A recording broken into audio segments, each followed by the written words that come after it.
Children of Anguish and Anarchy is the third and final installment of the Legacy of Orïsha series by Tomi Adeyemi. It was published on the 25th of January 2024 by Henry Holt and Company. The book concludes the tale that began in the first book, Children of Blood and Bone, which was followed by Children of Virtue and Vengeance. Starting immediately after the events of the last book, the plot unfolds as a tale told from the viewpoints of the main four characters as they battle a new deadly foe that threatens Orïsha, the good. Tomi Adeyemi has great world-building skills and transports you into a vibrant and textured world with vivid descriptions and immersive landscapes, from vine-covered scenery to jagged silhouettes. It's a feast for the imagination. Having the story told from four viewpoints helps the story arcs of characters as they mature from being bumbling teens to hardened warriors forged by loss, pain, and the weight of the choices that have led them down the path they are now.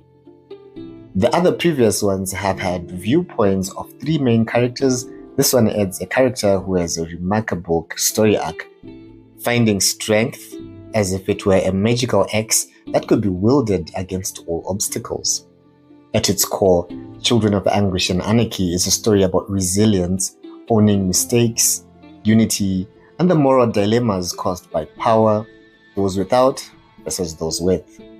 I've lost count of how many times over the past moon I've called out to my gods, how many times nothing but sorrow has answered in return. I cannot bear to hope anymore. The bad. This book came out 4 years after the previous, and it continues the story as if it's the next page.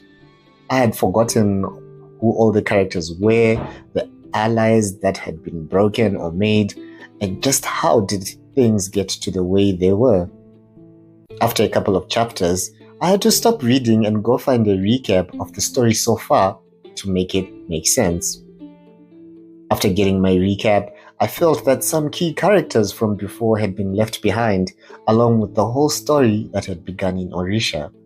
For a book in a series called Legacy of Orïsha, the bulk of Children of Anguish and Anarchy is set far away from Orïsha, introducing places and characters that feel just conjured out of nowhere with no real substance, like a well-detailed illusion, but still an illusion. While the main character get a fair character development, it's not entirely convincing, and there are a few lips and gaps as some things are just left off screen, and boom, love interests, advanced fighting skills are unlocked. A rousing speech later, and a long-standing foes in the middle of a months-long civil war suddenly holding hands and walking arm in arm, just like that.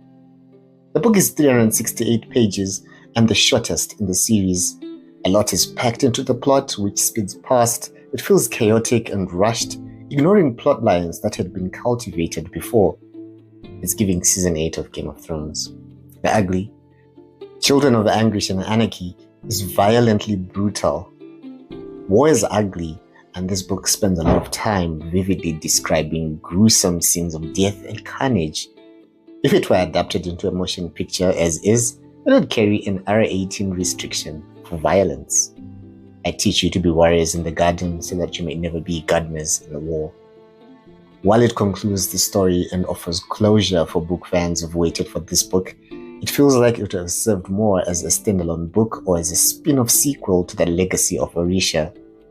Final thoughts. Children of Anguish and Anarchy ends the tale that started in Children of Blood and Bone. I absolutely loved the first book, and none in the series can compare to it. While this book offers closure to the series, it leaves one feeling slightly cheated on the Orïsha that could have been. Fun fact, Tomi Adeyemi finished writing the script of the movie adaptation of the book, which is being produced by Paramount.